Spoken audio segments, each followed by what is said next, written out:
Transformation is such a unique, beautiful thing to watch in each individual person. I believe as a transformation coach, it's not only my responsibility to teach women how to transform their bodies, but it's my responsibility to teach them how to transform their minds. The mind is a muscle and it needs to be worked and fed just as the body needs to be worked and fed. I only teach what I've experienced to be true for me, and the truth is your body can only go as far as your mind will take it. I believe that the thoughts you think become the words you speak, and the words you speak become the beliefs you keep, and the beliefs you keep becomes the life you reap. The greatest resistance you will ever face will not be in the gym. It will be in your mind.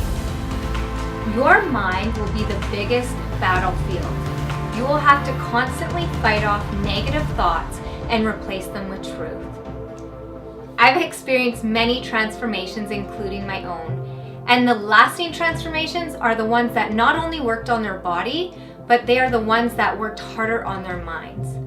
I am Hannah Dawson, your transformation coach, teaching you how to train with a purpose, eat with a purpose, and how to have faith through the process.